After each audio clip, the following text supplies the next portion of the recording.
C'est ça, hein? On a le sens. Mesdames, Messieurs, bonjour. Très heureux de vous retrouver sur le plateau de LC pour cette émission Toc Toc.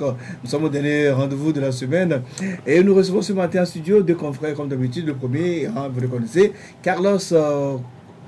Comme la vie qui tombe. Il est le patron du journal L'Indépendance Express. Bonjour Carlos. Bonjour Junior, bonjour chers téléspectateurs. Second invité, il s'appelle Tchakala Alirou, le patron du journal Le Courrier de la République. Bonjour Tchakala. Bonjour Junior et puis bonjour à toutes celles et tous ceux-là qui nous suivent en cet instant. Dans la deuxième partie, nous aurons comme invité le professeur Magloire Kwakouvi. Donc avec lui, on va faire le bilan de 10 ans de l'accord politique global APG. Avant toute chose, voici la une des journaux.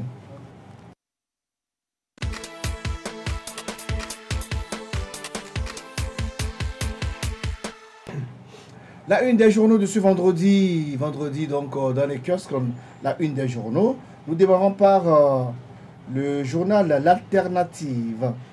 L'Alternative de ce vendredi qui titre SNPT. Le DG Michel Kédié s'offre une voiture de luxe de 60 millions mais refuse de satisfaire le personnel. Affaire de 5000 tonnes d'engrais, droit de réponse. La société SCD Dakar Amivi apporte sa version des faits. Panama Papers, Wassem Gate, Fabre écrit à Klassou pour demander une série d'audits de Wassem. Dans les kiosques également ce matin, nous avons le journal Liberté. Liberté qui écrit accord politique global. Accord politique global. Une seconde, vous permettez. Accord politique global. 10 ans après. 10 ans après, les réformes essentielles toujours attendues, Faure Gnassingbé tourne le peuple en bourrique. CAP 2015 organise un meeting samedi pour relancer la lutte pour la libération du Togo. Jean-Pierre Fabre écrit à Faure Gnassingbé, le Togo est actuellement, et ce depuis des décennies, sous l'emprise dévastatrice d'une oligarchie politico-financière.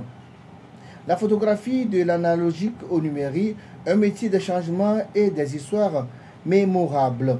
Dans les cas également, le Canard indépendant qui titre Scandale Panama Papers version togolaise, Fabre exige des audits, Klassou va-t-il s'exécuter? Accord politique global 10 ans après, CAP 2015 remet la pression.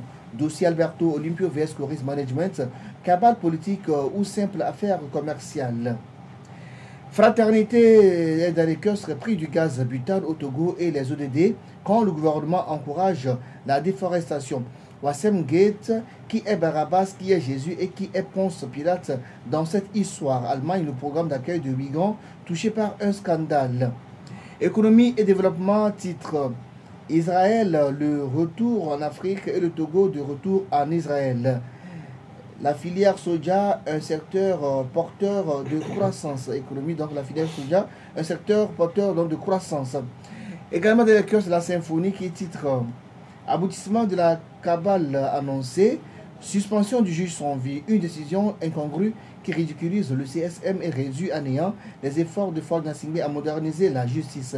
Coupable de plusieurs violations, le président Gamato de la Cour suprême doit être déchu de la magistrature. Wassem Gate, fausse alerte d'évasion fiscale, le vrai scandale, l'instrumentalisation de la réalité. Togo matin dans les kiosques, promotion de la culture et de la santé, l'acteur hollywoodien Jimon Ronsou dans nos murs. Entrepreneuriat, Gervais Kofi Diondo, bientôt une compagnie maritime. Dans les kiosques chroniques de la semaine, la diplomatie togolaise a le vent en poupe. Les retombées économiques sont visibles à l'œil nu. Face à ce succès, les jaloux trouvent que le président voyage trop. Les allégations de la création d'un nouveau parti par Maître vont se confirmer.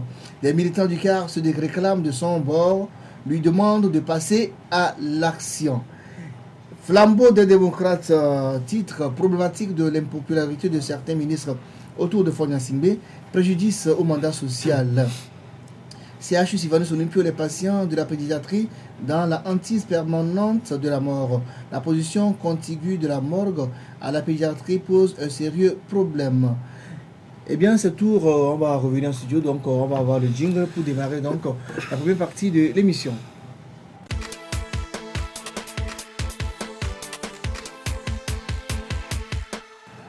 La première partie donc, qui concerne donc, le décryptage de l'actualité, on va commencer par le Wassem Gate avec Jean-Pierre Fabre qui interpelle le Premier ministre togolais.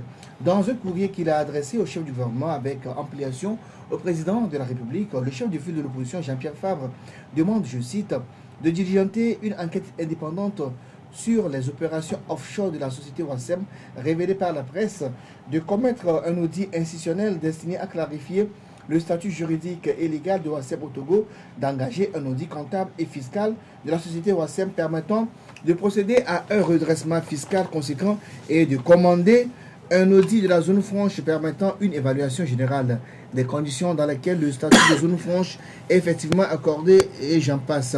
Alors d'abord, comment appréciez-vous la démarche de Jean-Pierre Fabre? Oui, c'est une démarche républicaine. Il est dans son rôle et dans ses prérogatives de chef de file de l'opposition et il doit chercher à en savoir plus sur les scandales financiers. Et le scandale de Wassem Gate est une partie ou bien la partie visible de l'iceberg, parce que les scandales financiers, l'évasion fiscale, les détournements, la corruption qu'on vit au Togo vont au-delà de ce qu'on appelle Wassem Gate. Quand vous voyez au niveau des institutions minières, que ce soit à Bandjeli, que ce soit à Tabibo, que ce soit à Aotoé, à Kpémé, quand vous voyez comment les populations ou bien les employés, les citoyens togolais sont exploités, surexploités, quand vous voyez comment des étrangers ou bien des expatriés ont pris le Togo en otage et exercent les activités avec une récurrence assez particulière dans le mépris pour les citoyens, dans le mépris pour les lois de la République, pour toute l'économie, il y a mal en la demeure. Et le chef de file de l'opposition ne devrait pas attendre, moi je dis, tard vaut mieux que jamais, ne devrait pas attendre peut-être que les journaux dénoncent cette situation avant de s'engager pour interpeller le Premier ministre ou le chef de l'État. Il y a beaucoup d'autres acteurs sur lesquels le chef de l'opposition devait beaucoup plus penser et attirer l'attention de l'autorité de l'État sur la pagaille qui est organisée au sommet de l'État. Et je pense que c'est une démarche républicaine et cette démarche-là devrait être soutenue, poursuivie. Le chef de file de l'opposition devrait encore beaucoup plus insister pour avoir le retour de la missive, de la requête qu'il a faite à l'endroit du Premier ministre. Parce qu'on se rappelle, il y a quelque temps, Jean-Pierre Fabre a adressé un courrier sur les questions de gestion de l'aéroport de Lomé. Mais à ce jour, on ne nous a pas dit que le Premier ministre a donné suite à cette requête. Il ne l'a pas fait.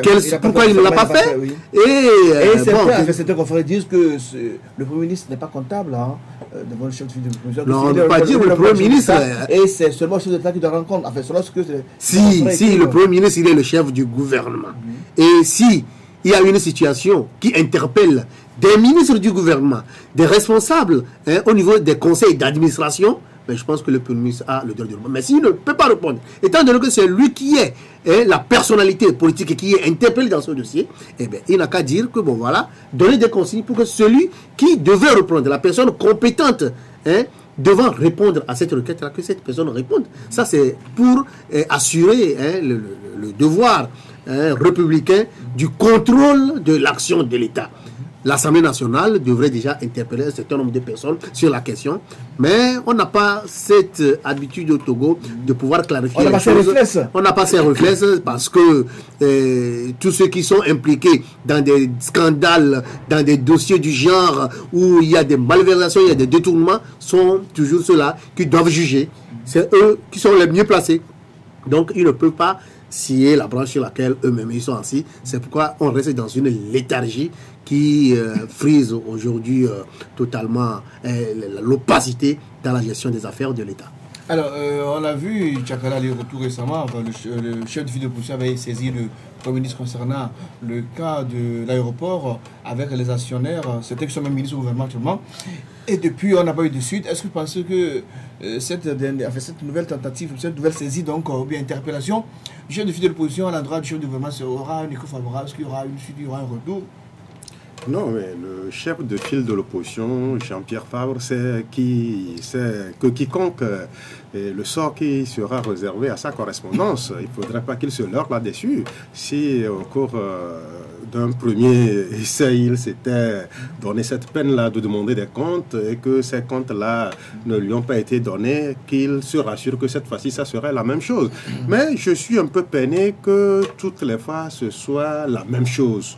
Et qu'on interpelle et qu'on ne donne pas suite et que quelque part on se rebiffe, on ne fait rien et on attend encore que la presse lance encore un autre débat pour s'en saisir et encore lancer la même chose. C'est un peu puéril, vous m'excusez, mais c'est tout triste que le chef de file de l'opposition attende que la presse, qui, ma foi, dans ce pays, n'a pas suffisamment de moyens, essaie de faire ce qui est de son devoir pour éclaircir certaines situations et que toutes les fois que cette donne-là vient quand même à être mise au devant de l'opinion et que ce chef de file de l'opposition s'en saisisse pour demander des comptes. Mais soyez rassurés, et Fabre même le sait, que cette demande-là, cette requête adressée au Premier ministre n'aura aucune suite. Mais c'est normal, selon vous, à votre avis?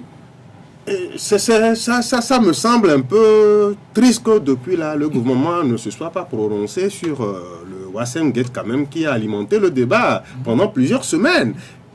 Même l'Office togolais des recettes, qui est chargé quand même de la fiscalité dans ce pays, ne se soit pas prononcé. Moi, j'estime que peut-être, à moins que ce dossier-là ne soit pas aussi lourd, aussi sensible pour qu'on en tienne compte. Sinon, à mon humble avis, à partir du moment où ça s'est passé, c'est toujours itératif. C'est toujours itératif, mais la suite ne vient pas. Mais il y a quand même des canaux appropriés vers lesquels on peut se diriger pour demander des comptes. Il y a l'Assemblée nationale. À ce qu'on sache, l'ANC est représentée à l'Assemblée nationale. Et on a vu comment bon nombre de ministres quand même ont été interpellés à ce niveau pour donner des explications sur certaines situations données. Mais si, avec le Premier ministre, ça ne prospère pas, on n'a qu'à aller vers l'Assemblée nationale et là, on demande quand même que le peuple veut savoir la vérité. Le peuple veut avoir le minimum d'informations sur le Wassem Gate. Et puis là, je crois que ça serait le canal quand même normal pour demander les comptes. Mais aujourd'hui, on se donne cette peine-là. Je ne sais pas si c'est pour se donner un spectacle, mais ma foi, on multiplie cela par 0, mais ça fait un peu redondant. Mais si on ne peut pas tirer les conséquences de tout ce qui avait encouru par le passé, on va encore se livrer à la même chose. Je dis que c'est tout triste, mais moi, à mon humble avis, je crois que l'Assemblée nationale, c'est le canal indiqué pour quand même demander les comptes et qu'on pourra interpeller les gens qui viendront répondre des accusations qui sont quand même portées contre eux. Ça aussi, Jean-Pierre Fabre l'a écrit dans son courrier, je le rappelle bien sûr. Il a dit qu'après cette étape, ils vont passer donc à l'Assemblée. Non, la première, à partir du moment où il sait qu'il y a une seconde étape, et celle-là me semble un peu plus intelligible. Donc, on devrait quand même brûler cette étape-là qui, moi, à mon avis, semble friser le mépris. Parce que vous envoyez la première correspondance, vous n'avez pas eu suite. La seconde fois, vous rééditez la même chose. Vous n'aurez pas de suite. Mais autant aller directement vers là où vous estimez que ça peut porter. C'est une pression aussi, on ne sait pas, c'est une pression. Hein. Bon, là, nous estimons, mais... Oui, mais moi, je crains pour que le Premier ministre, le gouvernement minimise la lettre ou sous-estime la lettre que Jean-Pierre Fabre lui a envoyée, dans la mesure où la lettre est fondée sur des publications de journaux. C'est vrai, ce sont des publications crédibles. Mais vous savez, au Togo, la plupart des journaux qui ont dénoncé le Wassem Gate, qui ont dénoncé à travers le Panama Papers ce scandale financier, sont des journaux, quoi qu'on dise, proches d'une opposition. Critique. Donc cela veut dire que le Premier ministre va penser que cette presse est la branche armée de l'ANC, c'est pourquoi elle s'en saisit. Quand je vais donner le sens contraire, il y a des journaux également aujourd'hui qui critiquent une certaine opposition. Si un jour le Premier ministre togolais se saisit d'une publication d'un journal dit proche du pouvoir et interpelle Jean-Pierre Fabre, le chef de file de l'opposition, pour dire que voilà, tel journal a publié ceci et vous êtes interpellé, vous êtes appelé à répondre. Quelle sera la réaction de Jean-Pierre Fabre? Jean-Pierre Fabre sera clair, il va lui dire que la proposition, la publication d'un journal n'est pas un acte juridique. N'est pas un acte juridique. Je suis en train de parler parce que c'est des questions qui se ressemblent et sur lesquelles il faut faire beaucoup attention. Quelle est la voie appropriée? Jean-Pierre Fabre est le chef de file de l'opposition, il est représenté au Parlement. La première voie d'abord, c'est de saisir le Parlement, de faire interpeller ou appeler ces ministres ou ces personnes mises en cause à venir répondre de la gestion de certaines sociétés, dont Wassem. Et cela, ça permettra au peuple entier de voir la situation se clarifier. Mais quand on saisit le Premier ministre aujourd'hui, alors que lui-même, qui devrait être arbitre, est impliqué dans ce scandale, parce que lui-même, il a des actions, mais c'est lui donner des couleurs à avaler. Et je ne vois pas un Premier ministre se saisir de cela pour répondre à une correspondance qui l'implique, ailleurs, le Premier ministre lui-même aurait pu communiquer, aurait pu prendre l'initiative. Ailleurs, le Premier ministre se met à la disposition de la justice de façon automatique. Nous avons vu les scandales en France où, quand on a déclenché à travers, par exemple, le Mediapart, qui est un journal de réseau et de renom, quand le journal a publié, mais il y a l'autorité qui a déjà adressé, l'autorité politique, c'est-à-dire la Cour des comptes, les institutions compétentes ont demandé à ces ministres-là, mis en cause, de se mettre à la disposition de la justice par rapport à la publication pour que la lumière se fasse sur la situation. Et c'est ce qui devait également se faire. Le Premier ministre devait demander déjà, d'ores et déjà, s'il y a une Cour des comptes qui fonctionne, qu'il y a un Parlement qui fonctionne, s'il y a une primature qui fonctionne, on devait déjà demander à toutes ces personnes-là de se mettre au service de la justice ou bien de venir expliquer ce qui se passe sur lesquels ils sont interpellés. Mais quand ils ne le font pas, bon, voilà, ça donne, ils prêtent le flanc à l'opposition de pouvoir s'en servir. Une précision, on a vu en Côte d'Ivoire avec l'affaire des déchets toxiques, l'ancien ministre Big Togo, un proche de Ouattara, un bras droit de Ouattara, mais quand l'affaire a surgi, Ouattara l'a sauté du gouvernement, dit monsieur Big Togo. C'était à l'époque de Gbagbo. Non, je vous dis, c'est Ouattara, l'affaire ressurgit. Il était ministre, Big Togo, il était ministre de l'intégration, je crois, régionale. Mais Ouattara dit, monsieur Big Togo, sortez du gouvernement, allez gérer cette affaire-là. Mais après, il a été blanchi. Mais il n'est plus ministre, il fait autre chose. Mais le chef de l'État aurait pu prendre cette disposition aussi. Non, vous savez, on dit comparaison n'est pas raison, mais il y a souvent de ces situations-là qui prévalent sous d'autres cieux.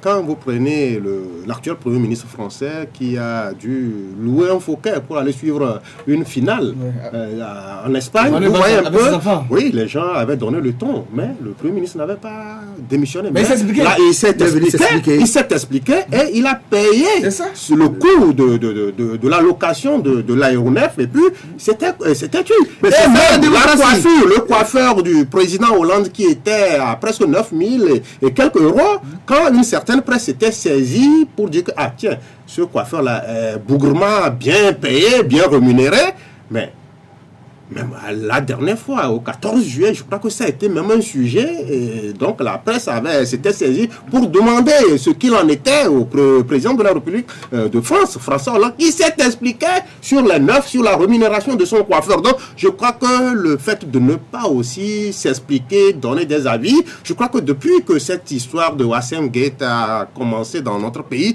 si certaines voies autorisées s'étaient montrées un peu plus subtiles en allant au-devant pour communiquer, pour dire ce qu'il en était, je crois que les rumeurs, si c'est vraiment des rumeurs, ça serait déjà tué et on aurait déjà eu certaines parts de vérité. Et la part de vérité de Panama Papers et la part de vérité des institutions fiscales dans notre pays et même du gouvernement. Donc je crois qu'en ne communiquant pas, c'est un problème de déficit démocratique et de déficit de la bonne gouvernance. C'est que on n'a pas le réflexe, on n'a pas cette pratique-là qui permettent d'assurer une certaine transparence dans la gestion des biens de l'État, le contrôle gouvernemental. L'Assemblée. La pression, c'est les textes, c'est la loi qui met la pression sur le citoyen. Mais quand les autorités ne respectent pas la loi, ça veut dire que le citoyen est là dans l'impasse totale. Et cela n'est pas normal c'est même dangereux pour une république. Dans la mesure où on se dit que bon voilà, même à des moments donnés, on interpelle le chef de l'État sur certains voyages, on dit mais combien ce voyage a coûté, combien ceci a coûté, combien ceci a coûté, mais on n'a jamais de retour. On ne peut pas vivre dans un pays où il y a une certaine opacité. Aujourd'hui, on est en train d'organiser un sommet de la sécurité maritime au Togo. Ça, c'est une petite parenthèse que à ce jour, les journalistes, l'opinion nationale, personne ne sait d'abord qui organise, qui finance le sommet. On ne sait pas si c'est l'Union africaine ou si c'est le Togo. Personne ne sait combien coûte va coûter ce sommet de la sécurité maritime. Comme ça, comme il va ça rapporter au Togo, parce que pour que cela, on sache que cela rapporte, il faut faire la différence entre ce qui est mis dedans et ce qu'on reconnaît à la fin les résultats. On n'a pas ça. Et on parle de retombées positives pour le sommet. C'est ça, aller trop vite en besogne. Donc il faut dire que... Non, on va pas aborder ça. L'Assemblée ne s'est pas encore penchée. L'Assemblée ne s'est pas encore penchée sur le sommet, sur la sécurité maritime, pour dire que bon voilà, quels sont les ministres concernés par le sommet. Venez, expliquez-nous le sommet, expliquez-nous les retombées économiques, les retombées touristiques. Rien n'a été fait. Et on avance comme ça, à volo, et on dit qu'on va à un sommet. On interpelle les gens à venir. Merci Carlos. Un mot aussi, parce que non, c'est pas. Peut-être que Carlos n'a pas vraiment eu une grande emprise sur le sommet. Le sommet, c'est l'Union africaine qui l'organise. Maintenant, le Togo l'abrite. Parce que c'est un sommet extraordinaire de l'Union africaine que le Togo va abriter. Là, tout ce qui a trait à l'organisation. Et les frais, c'est pas l'Union qui va payer. L'Union africaine, pourquoi? À partir du moment où l'Union africaine à la disposition de l'Union, on n'a pas les mêmes informations. Bien sûr, l'Union africaine. On y reviendra.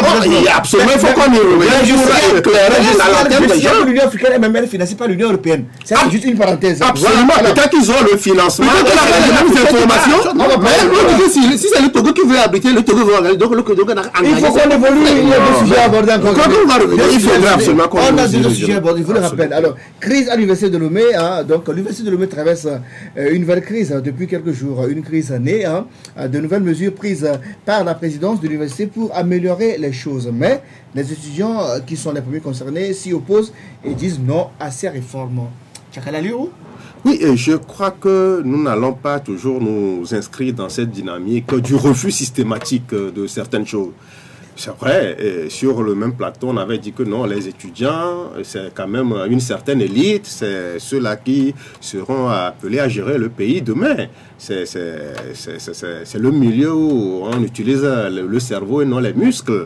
Mais c'est vrai, on ne peut pas tout le temps, parce qu'il y avait une situation qui prévalait il y a 5 ou 10 ans, on va toujours naviguer avec ces mêmes dispositifs antérieurs. Aujourd'hui, on a décidé quand même de pouvoir rétribuer le mérite, de pouvoir rétribuer l'excellence.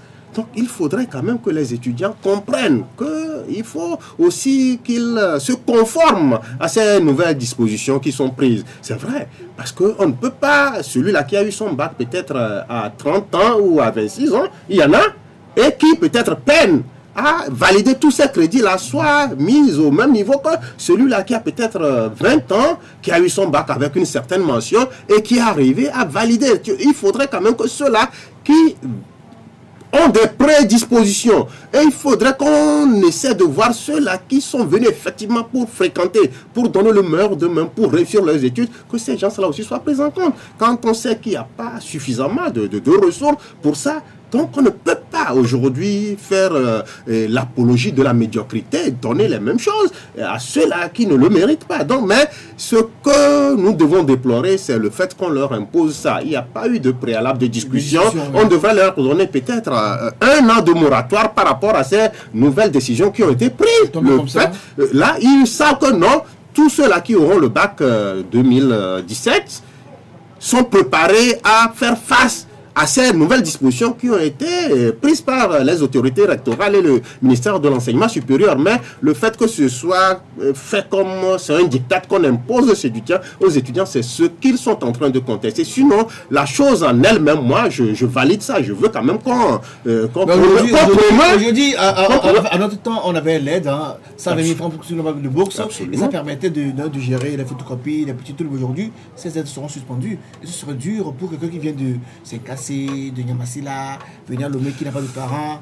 Et ce serait très compliqué pour eux. C'est vrai, au regard de nos réalités, ça va être vraiment difficile pour certains étudiants de réussir parce que venant de certains milieux pauvres. Mais ce que les études universitaires, les études supérieures, ça a toujours eu un coût.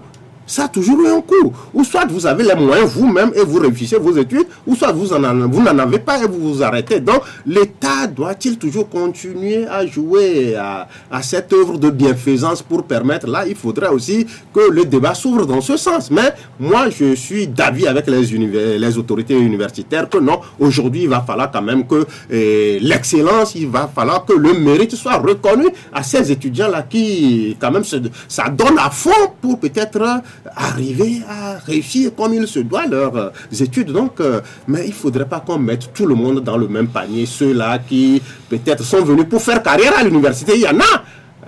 Il y a quelqu'un qui a son bac il y a 6 ans, 7 ans, vous lui demandez, il essaie de vous embrouiller avec ses crédits que lui il a validé tant et tant. Donc il faudra aujourd'hui qu'on arrête avec cette façon de faire amalgame autour de la chose. Le mérite, ça a un prix et c'est ce que je crois qu'on est en train de vouloir promouvoir. Alors Carlos, votre avis là-dessus? Oui, si on était dans un pays normal, on aurait déjà traîné le ministre Nikwe devant les tribunaux. Parce qu'il viole la loi, il ne respecte pas les textes. C'est pas lui, c'est pas le ministre qui... C'est la présidence de l'université qui a pris cette disposition. Oui, c'est-à-dire que moi je parle du ministère de tutelle. C'est lui qui est le ministre de tutelle et c'est à lui que je dois m'attendre. Parce que à plusieurs égards, il a eu à poser des actes qui ont semé une véritable zizanie au sein du milieu universitaire. Les réformes, d'accord. Et quelle est la finalité d'une réforme? C'est de pouvoir améliorer une situation précédente qui portait préjudice à une situation présente. Mais si les réformes ont finalement pour objet de pénaliser, de sanctionner les bénéficiaires, là, il ne s'agit plus d'une réforme. Vous avez vu comment la ministre française de l'Éducation, Belkacem, a été malmenée dans toutes ces initiatives de réforme à l'endroit de l'éducation. Parce que dans un pays, l'éducation et la santé sont des secteurs prioritaires. Et pour toucher à ces secteurs-là, il faudrait d'abord penser aux bénéficiaires qui constituent la majeure partie de la population, la majeure partie du peuple. Mais quand le ministre s'engage dans une logique de réforme, ou bien le président de l'université, et on ne prend pas du temps pour informer les gens, on ne donne pas du moratoire. Une réforme, on ne peut pas se lever un bon matin et dire qu'à partir d'aujourd'hui, ça s'arrête. Même une route, quand vous levez, vous dites, à partir de ce jour-là, cette route-là n'est plus pratiquée, on fait déviation, mais ça dérange beaucoup de gens. Donc, il faudrait aller par étapes. Il faudrait discuter avec les acteurs. Il faudrait leur expliquer le bien fondé de ces initiatives-là et voir comment il faut trouver des mesures d'accompagnement si cela affecte leur situation financière, leurs études et tout ça là. Parce que les études, ce n'est pas facile de commencer. Récemment, il s'est levé, le ministère s'est levé, il a suspendu des examens, des diplômes, que ça n'a pas besoin. Où était le gouvernement quand ces diplômes avaient été validés ou bien avaient été mis dans le circuit? C'est qu'il y a un véritable cafouillage dans le système de l'éducation et il n'y a pas de planification. Je l'ai toujours dit, ce qui manque au fonctionnement du tout, c'est qu'il n'y a pas de planification.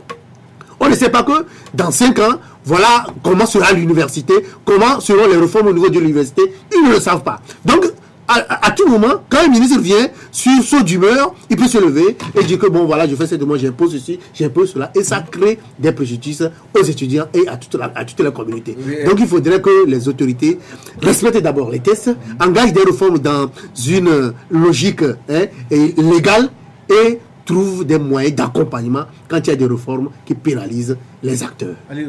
Oui, justement, j'ai lu un peu certaines revendications de cette ligue togolaise de défense des étudiants. Je crois que c'est une LTDE, Ligue togolaise des droits des étudiants. Je vous lis entre autres mesures. Oui. La suspension avec effet immédiat de suppression de certains masters jusqu'à nouvel ordre, car jugé inutile ou qu'il n'y a pas assez d'étudiants qui s'inscrivent pour ces masters-là.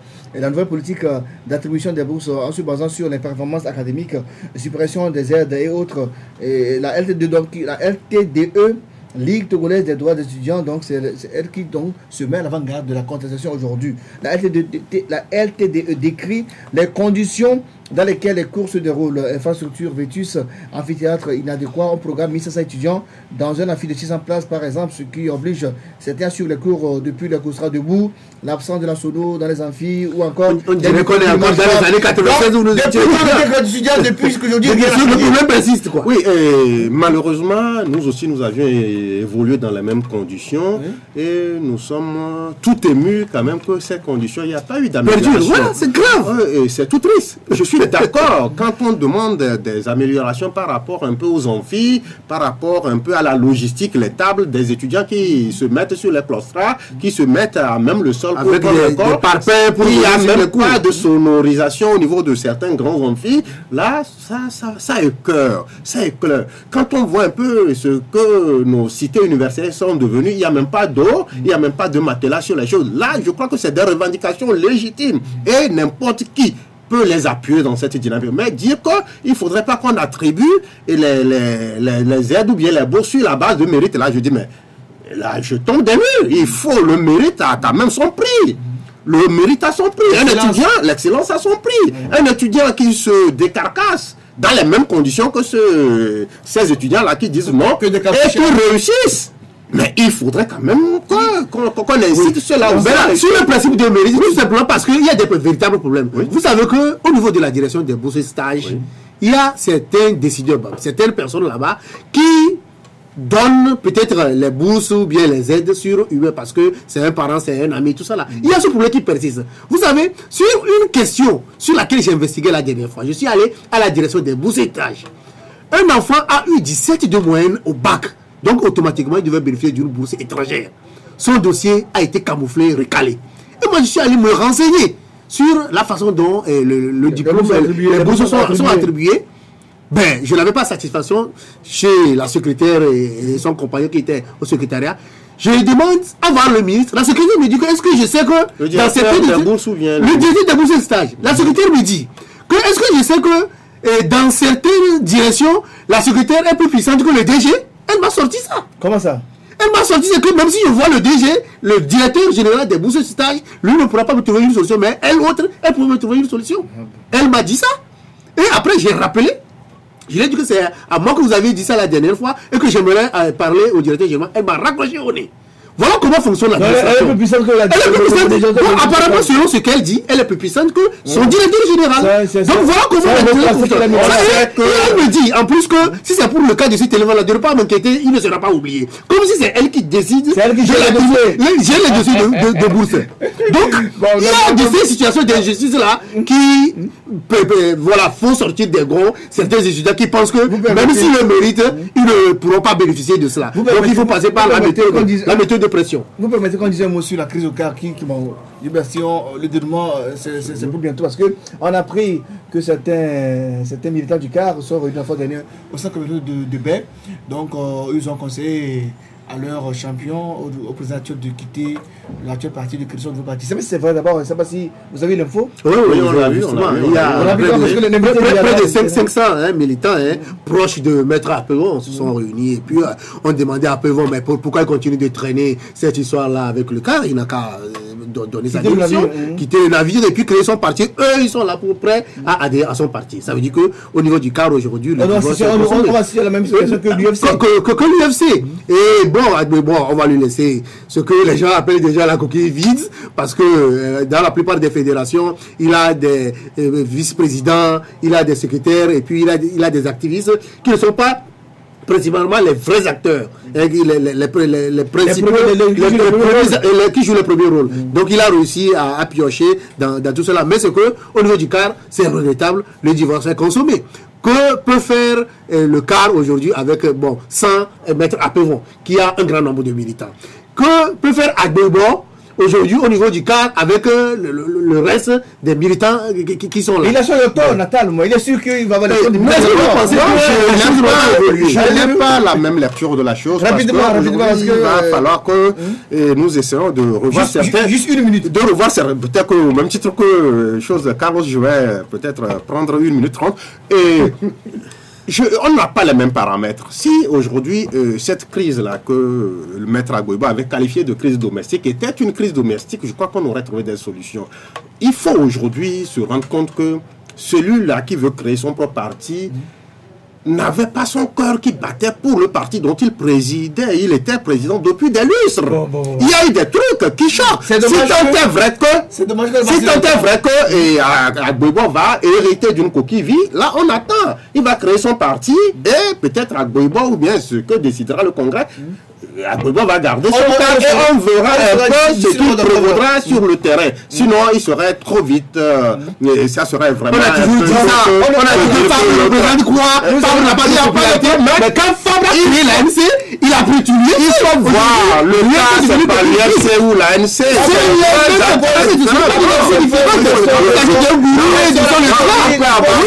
on peut avoir des pachates, la réalité sur le terrain. Laissons la pause, et derrière la pause, notre invité, s'il vous plaît.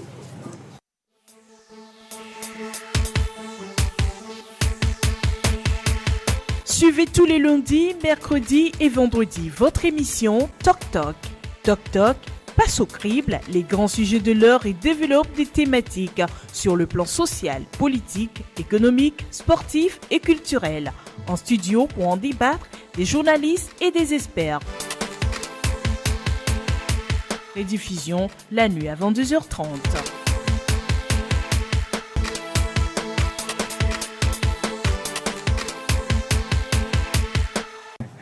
Retour en studio, notre invité est présent. Bonjour professeur Kwakouvi. Bonjour. Merci d'avoir répondu à notre invitation. Ça fait plaisir de vous avoir tout le temps. Alors, nous allons parler de l'APG. Demain, c'est le 20 août. C'est ça. Et 20 août 2006, 20 août 2016, ça fait 10 ans que les Togolais se sont réunis après la crise de 2005 et à l'issue d'un dialogue, on signe un accord sous l'égide du président, l'ancien président burkinabé, Blaise Compaoré, qu'on appelle APG, Accord politique global. 10 ans après, oui. Où en est-on? Où en sommes-nous plutôt? Où en sommes-nous, c'est ça? Tiens, depuis que vous m'avez téléphoné, j'ai reparcouru l'APG. Je pense que c'est un catalogue de bonnes intentions, tout simplement, parce que, à part la réforme de la justice et la commission vérité, justice et réconciliation, les autres points de l'APG sont restés intacts. Et je pense au nombre des femmes dans les structures de décision, je pense à la CENI, je pense à l'accès équitable aux médias publics par tous les partis politiques. Depuis cette date-là, je n'ai pas souvenance d'avoir assisté à un débat contradictoire entre la majorité et l'opposition à la TVT.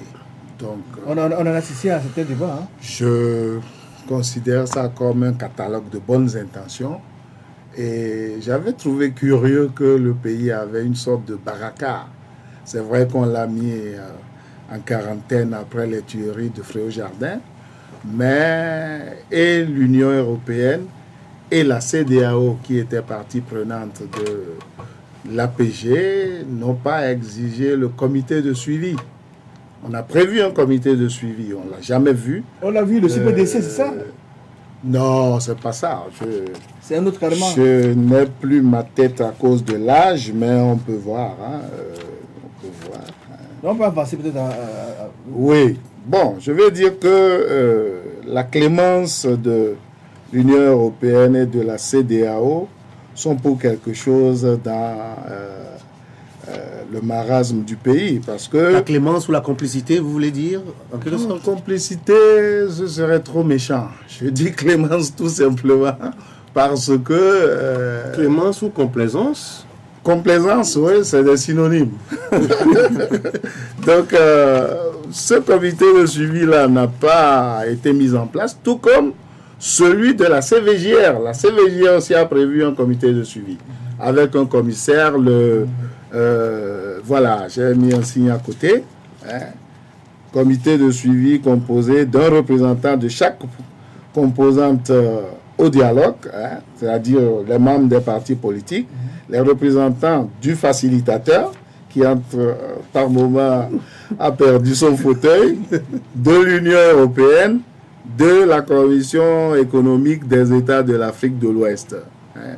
Il aura pour mission de veiller à l'application du présent accord. Il sera présidé par le facilitateur ou son représentant. Donc voilà. Donc, on est en face d'un cinéma social, c'est comme ça que je l'appelle dans les amphis.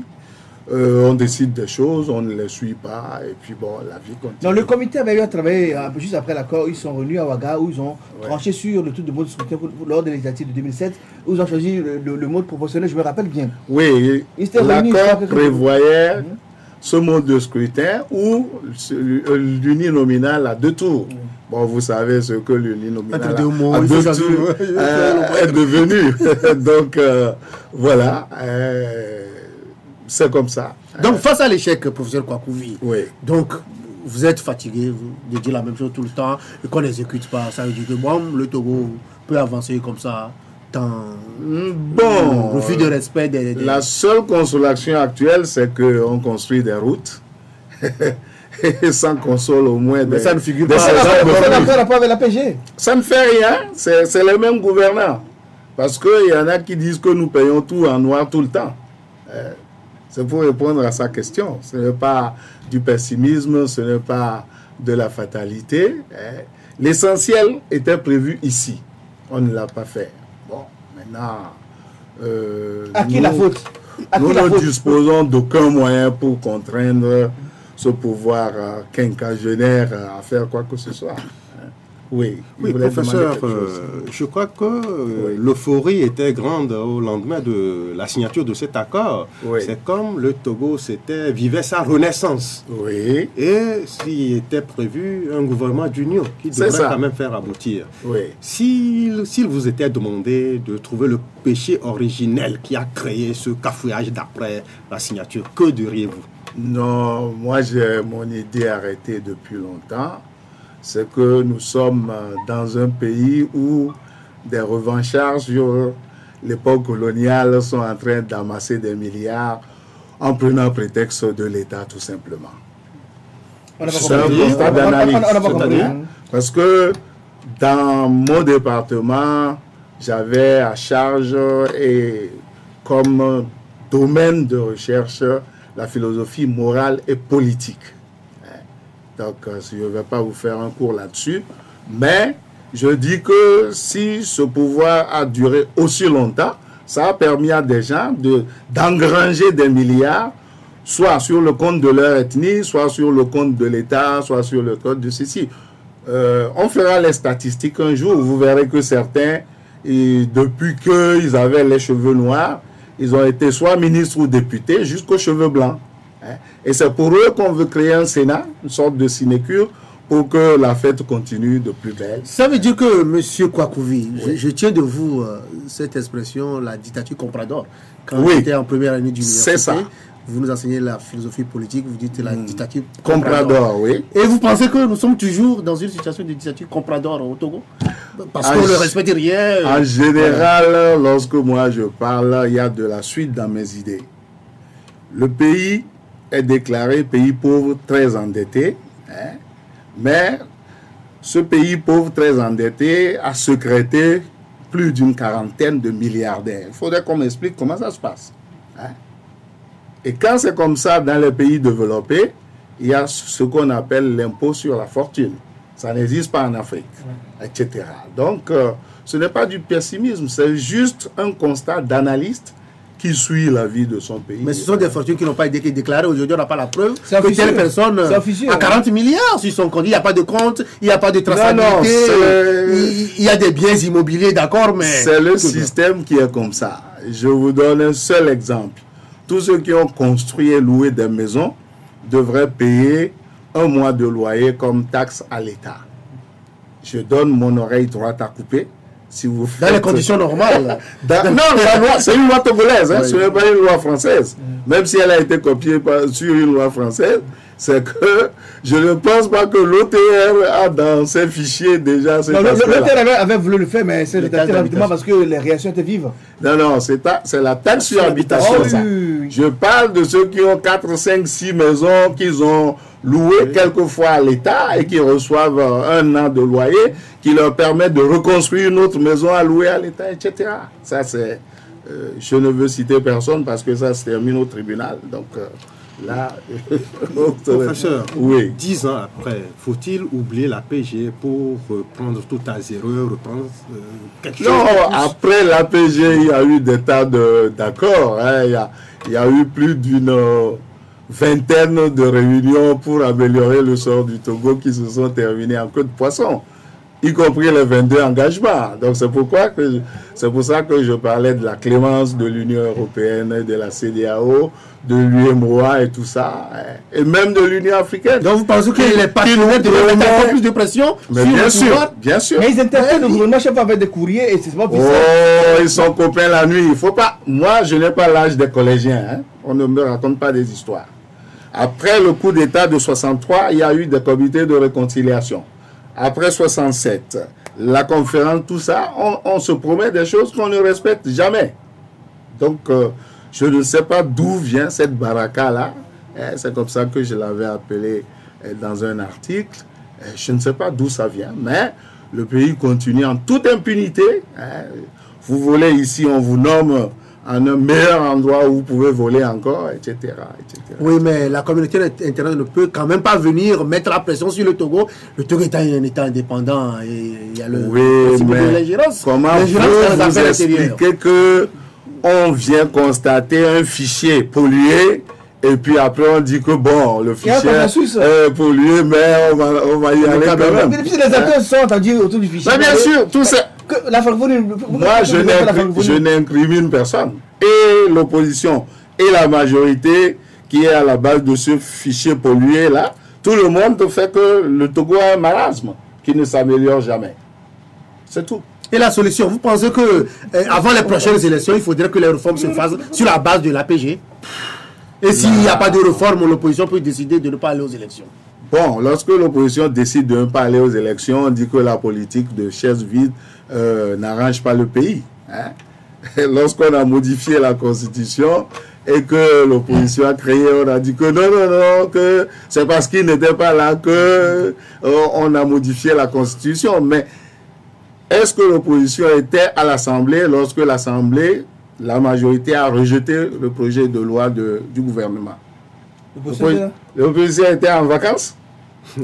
Est-ce que l'opposition n'était pas à l'Assemblée la dernière fois lorsqu'on a encore renvoyé le projet de loi de la proposition de loi au H-Kroun? Donc, Aristote disait, on ne défonce pas les portes ouvertes. Nous sommes dans un système où l'impunité est roi. Le pays est tenu en respect par les armes.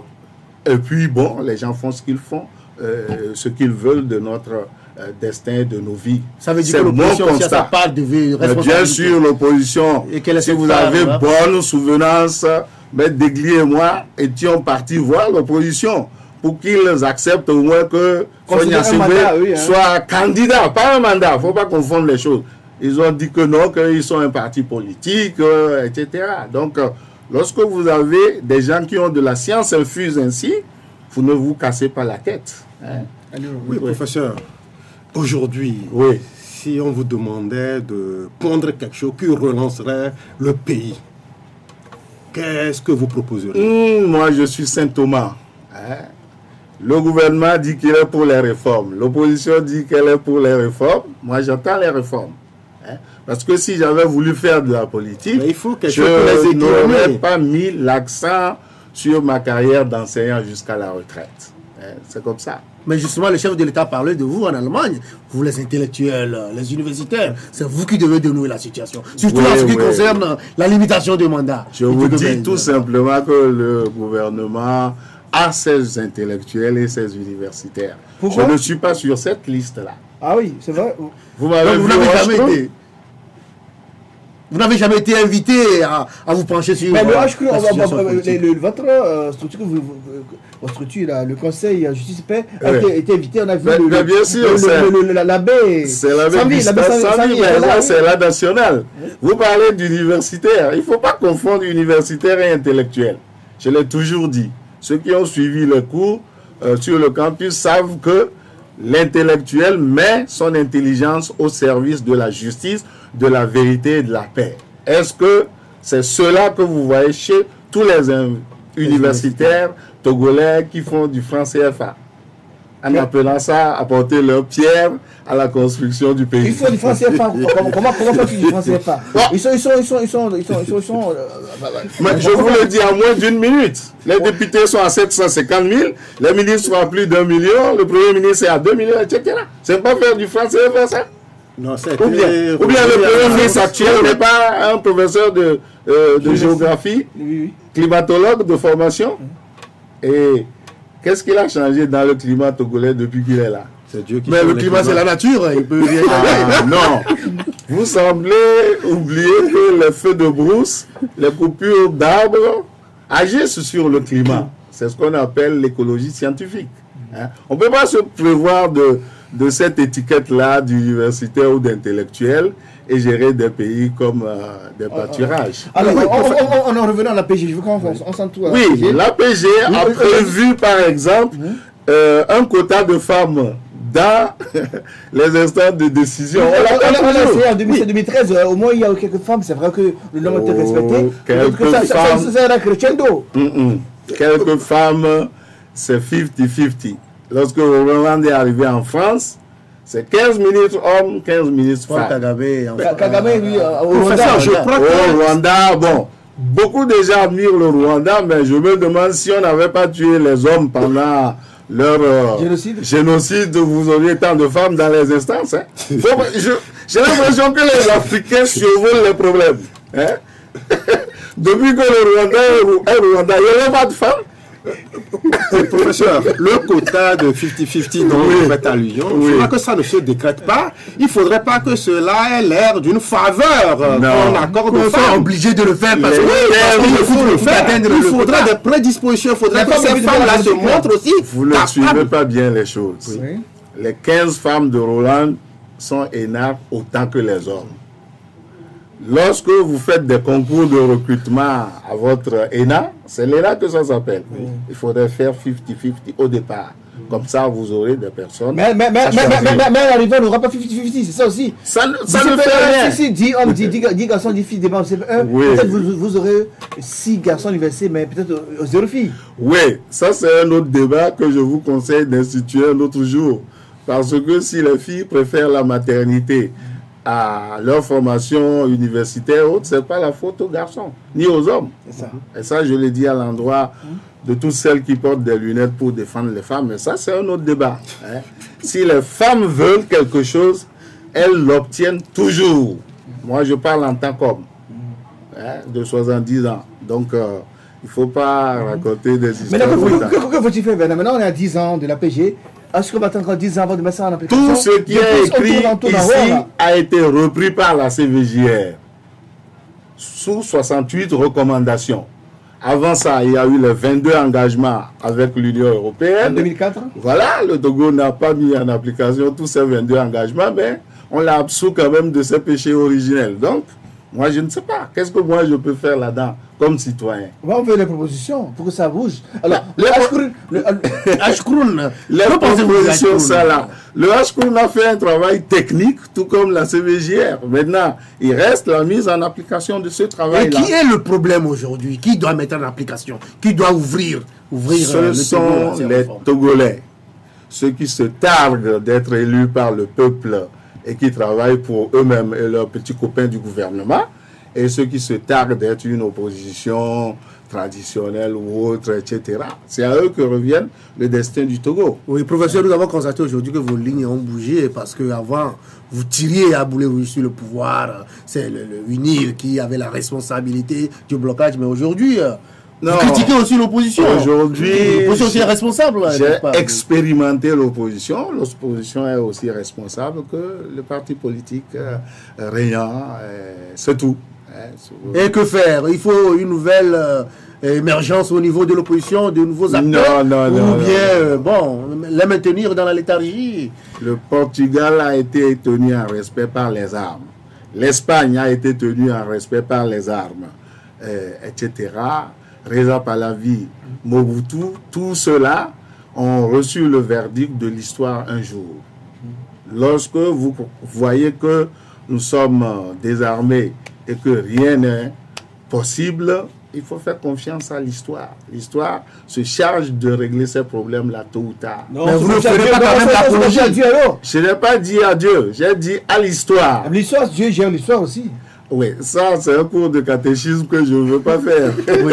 Est-ce que vous n'appelez pas le peuple à accepter de façon résignée cette situation, disant non. Moi, parce que l'histoire fera sa part. Donc, je ne fais pas du dilatoire comme l'opposition en disant le peuple va prendre ses responsabilités. Ça c'est de la fragiologie. Hein? C'est rien du tout. Mais comment? Comment est-ce que le peuple va prendre sa responsabilité? Est-ce que le peuple n'a pas voté tout le temps et on l'a triché? Quelle responsabilité le peuple peut prendre encore? Hein? Ou bien vous oubliez le procès qu'on a fait au président de l'Asvito? Hein? Il faut vivre dans le pays, il faut écouter les nouvelles du pays. Donc vous voulez dire que, comme certains osent le dire, qu'on ne passe pas d'une dictature à une démocratie réelle sans passer par l'étape des armes, comme vous l'avez dit en Espagne, au Portugal et même en Côte d'Ivoire. Vous pensez que c'est ça l'histoire peut... Au Portugal, on a appelé cela la révolution des œillères. Lorsqu'on a donné ordre à l'armée de tuer les gens, ils ont mis des fleurs à leurs fusils. Moi, je ne veux pas parler de l'armée togolaise parce que je ne veux pas d'histoire. Donc, je dis que l'histoire se chargera de régler le problème du Togo si ceux qui ont la charge de le régler ne veulent pas le régler. Blaise Compaoré, je me rappelle très bien avec quelle outrecuidance et quelle arrogance il a parlé à Barack Obama. Il est en Côte d'Ivoire aujourd'hui. C'est ça le règlement de l'histoire. Maintenant, mais c'est pas évident, ça ne se passe pas tout le temps comme ça. Oui, parce que souvent la Côte d'Ivoire n'est pas le Togo, le Burkina n'est pas le Togo. C'est un cas sur un million. Je peux vous citer les cas. Vous avez d'abord Samson et Dalila, ensuite Mobutu, le printemps arabe, etc. Ça, c'est l'histoire qui se charge de régler le compte à ceux qui ne veulent pas faire les comptes. Là, vous appelez à la résignation, restez tranquille, l'histoire... Ce n'est pas une résignation. Est-ce que, depuis que vous m'invitez ici, j'ai parlé comme un résigné? Je fais des constats. Je constate que le Togo est géré par un groupe de revanchards et le pays est tenu par... En respect par les armes. Pourquoi parlez-vous de revanchards? Ils prennent la revanche sur la colonisation. Certains prétendent que pendant la colonisation, un parti du pays s'est enrichi et que c'est leur tour de s'enrichir. C'est tout.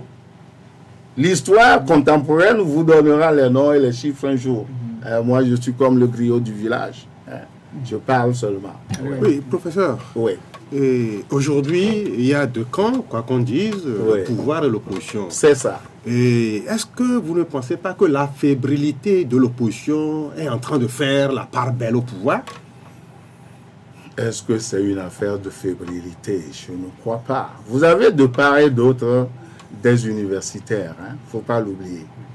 Le pouvoir a ses universitaires, l'opposition a ses universitaires, et si ces deux groupes-là n'arrivent pas à s'entendre, ça veut dire que c'est ce que Friedrich Nietzsche appelait la volonté de puissance qui est le moteur de la chose.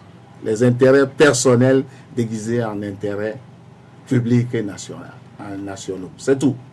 C'est comme ça que nous, on travaille dans notre discipline.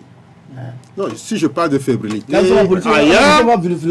ailleurs, les gens ne s'étaient pas engagés mieux que chez nous ici, mais les fruits étaient au rendez-vous. Mais le sacrifice des centaines, des milliers de morts, mais c'est toujours le statu quo. Ça ne fait rien. Le Togo est devenu une étude de cas dans les facultés de politique. J'ai appris ça aux États-Unis en l'an 2000. J'y ai été en 98 également. Donc, il y a toujours un péché originel quelque part. Et tant qu'on ne l'aura pas découvert et absous, le pays restera... C'est la traîtrise. C'est la traîtrise aussi. Non. La dernière fois que je me suis fâché, j'ai dit que les Togolais n'aiment pas les Togolais. Je ne comprends pas pourquoi. Vous comprenez pourquoi? Non. Moi, je ne sais pas que les Togolais aiment son prochain. Non, moi je... Non, c'est faux. C'est faux. Et pourquoi vous dites qu'on ne s'aime pas? Dans l'article, je disais qu'un pays qui peut payer un entraîneur de football 25 millions par mois, qui peut donner 150 millions à des Miss Togo, n'est pas capable de donner un bus au professeur pour aller de Lomé à Kara pour enseigner, c'est qu'il y a des gens quelque part qui considèrent ces pauvres brougues de professeurs comme des privilégiés. Comment vous entre l'entraîneur de foot. En tout temps, vous y rendez en avion à Kara. On vous laissait à N'Tougou. Ah, vous faites très bien de poser la question. Lorsqu'on nous a demandé nos suggestions pour l'université de Kara, c'est moi qui avais proposé Lomé-Niamtougou par avion, Niamtougou, Kara par bus. Il paraît que les autorités ont demandé si c'est un Togolais qui a proposé ça. C'est le retour que j'ai eu de ma proposition. Et cela n'a jamais Donc, été on allait en bus de Lomé à Kara. Et cette année, on a supprimé le bus pour nous donner 15 000 francs, débrouillez-vous. Donc vous avez vos valises sur la moto, de la maison au bus, et de sortie de bus, vous avez vos valises sur la moto pour aller du bus à l'hôtel. Pendant ce temps, on envoie des voitures chercher des enseignants au Burkina, on les ramène et on les redépose à Ouaga. Est-ce que c'est aimer les Togolais que d'agir comme ça? Oui. Voilà la question. Mais dans tous les cas, on accuse aussi les universitaires et les intellectuels d'avoir une certaine responsabilité dans cette gestion. Monsieur le professeur, quelle est la place de l'université ou de l'intellectuel en politique dans un pays? Est-ce qu'il a sa place à côté du chef de l'État, des politiques, pour donner conseil et orienter la gouvernance, ou bien il a sa place du côté du peuple pour éclairer le peuple? Je pense que chacun fait son travail à sa place. C'est ce que Monseigneur Baïga a dit, faites à part.